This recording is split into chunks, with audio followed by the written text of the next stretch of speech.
Mr. Prince, you founded FNV Ranch. I assume that's facta non verba, deeds not words.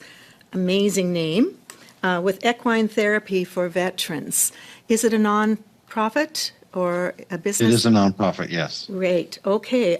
One thing I will mention is that it seems to me there are an awful lot of veterans businesses and organizations that are focused around assisting our veterans.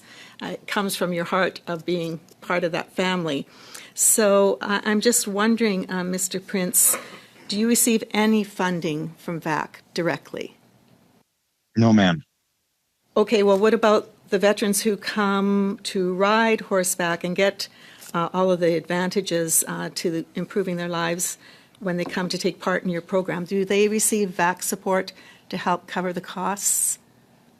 Not to my knowledge, ma'am. We've talked about that with several of our participants.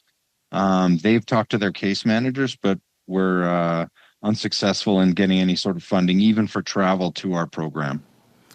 Okay, I find that disconcerting when you think that the number of veterans organizations that do exist within the entrepreneurial world and with that spirit and yet are not appreciated by VAC to be able to support those, because I'm not sure what the answer to that would be.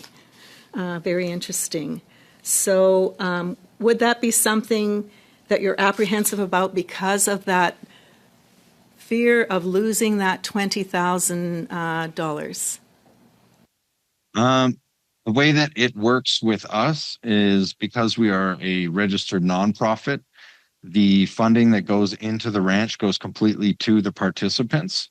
Therefore, my personal pension and income isn't affected by the donations put towards the nonprofit. Perfect. Okay.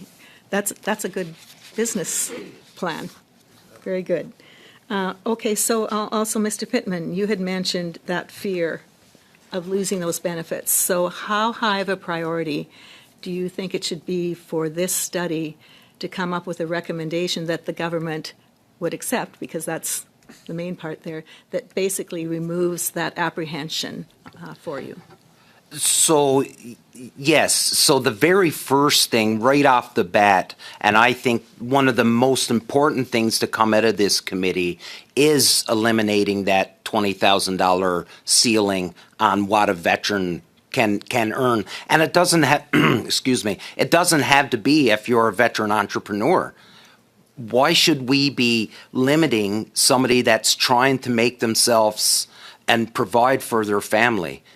There should not be a limit. I appreciate that. You know, as a brand new member serving on this committee in my first year, I was in a situation where I was meeting with veterans from service many years ago, and this individual's dad had passed away. He decided to join because his mom and his 8 siblings needed support. And when VAC found out, Veterans Affairs found out that he was giving his money to his mother, they lowered his wages. So this is systemic to some degree, but something that obviously this shows a lack of appreciation and I think contributes somewhat to sanctuary trauma. Would you agree with that? 100%. One of the biggest stressors and something that I would think anybody in this room would agree that it, as a family man, as a husband, as a father, a parent, I have a responsibility to my family. First and foremost. And if I have a fear that I'm going to start losing dollar for dollar on my pension, that's a major hurt. That's not even a hurdle. That's a brick wall. I really appreciate that. Thank you. And so I just want to make sure I heard clearly.